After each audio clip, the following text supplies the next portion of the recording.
Hello mga kasampol. Good morning sa ating lahat. Sample Creatures here for today's video. Ito at magpapakain na tayo ng bangos. Kaso mga kasampol medyo maulap. Pero okay lang yan. Kinakailangan nating mapakain ng bangos kahit na maulap. Kasi nakikita naman namin dito sa video lang malabo. Pero bago po yan, makikisuyo lang po. Subscribe naman po sa ating YouTube channel at paki-follow ng page natin. Paki-like and share na rin po sa ating mga video. At malaking tulong po yun para sa atin, para makagawa pa po tayo ng makagawa ng iba't iba at marami pang content. So, yun lang ho. Maraming salamat ho mga kasampol sa inyong suporta. Ito at magpapakain na tayo.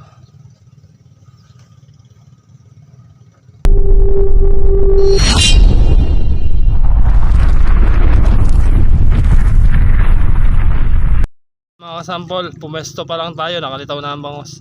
Hagis na tayo ng isa.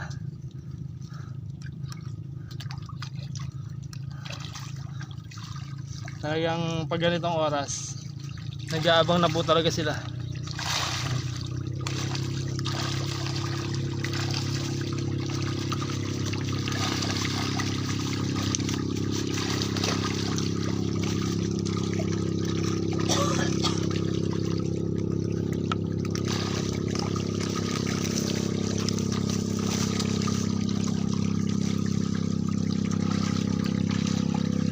Po ba mga kasampol?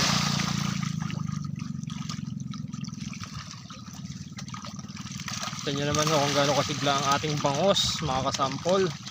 Talagang nag-aagaw-agawan po sila. Kaya medyo malaki na hagis natin, nagtatalunan. Ito nyo naman. Nakakatuwa ang panoorin mga kasampol. Medyo malalaki na po ang sukat nila ngayon. Siguro yung pinakamalalaki nito mga 10 na ang 1 kilo.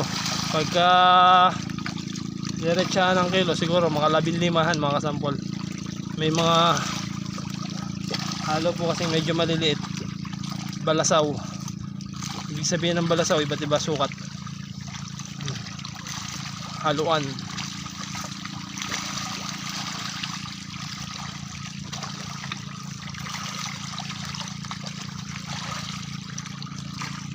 Ayan, at kitang kita naman natin. Pero may mga bangos po na malalaki, yung siguro mga 3 piraso, 2 kilo. Ang tawagin po yan sa amin ay laon. Yung inabot na, natira po yan doon sa unang hulog. Ayan po sila. Talaga namang nagwawala.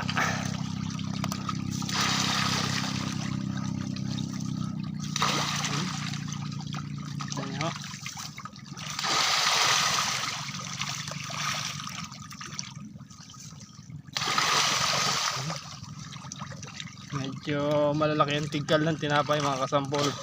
Pero okay lang yan, kahit po lubog yan, kinakain naman po nila pagka nasa ilalim.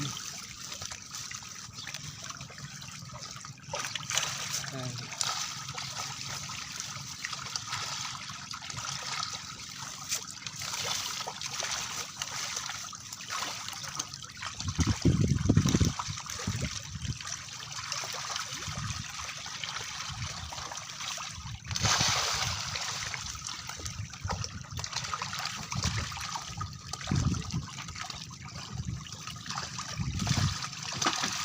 Nakakatawa po silang pagmasdan.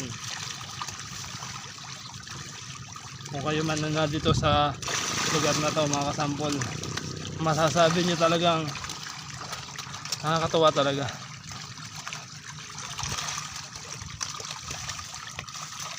Ano?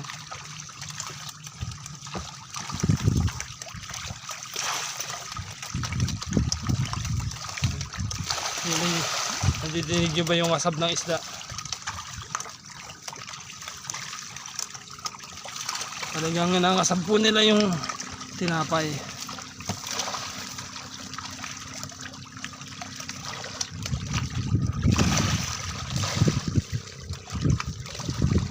Ayan sila.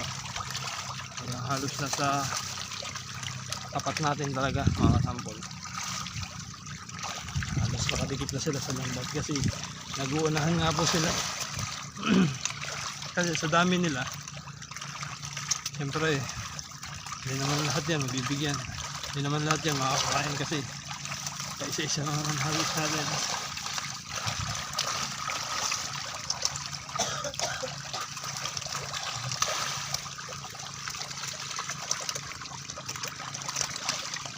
Kahit nga po medyo maulap mga kasampol, sobrang dami nila kaya nakikita natin.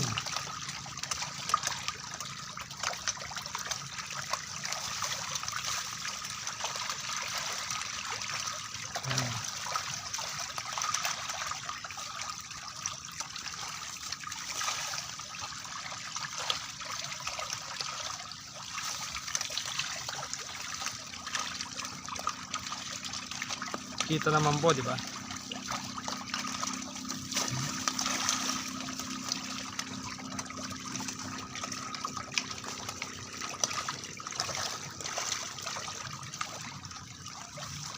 Araw-araw ko po kayong i-update tungkol dito sa isla natin mga kasampol hanggang sa i-harvest natin to.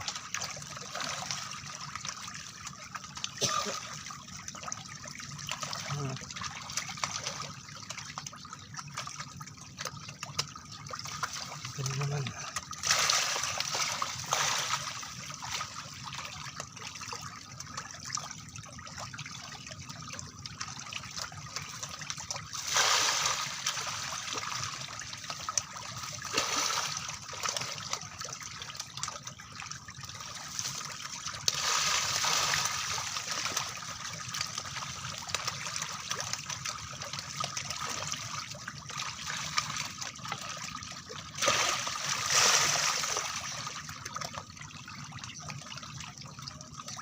Siyempre, yung mga malalaki lang mga kalapit dito mga kasampol. Maliliit nandun. Yung mga kalapit kaya nakikita din natin sa malayo.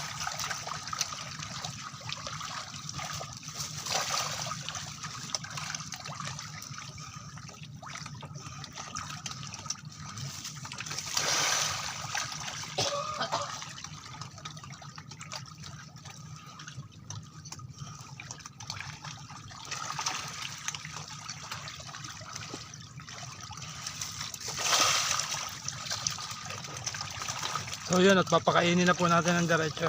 Hanggang dito na lang mga kasampol. Maraming salamat. Sample Creatures.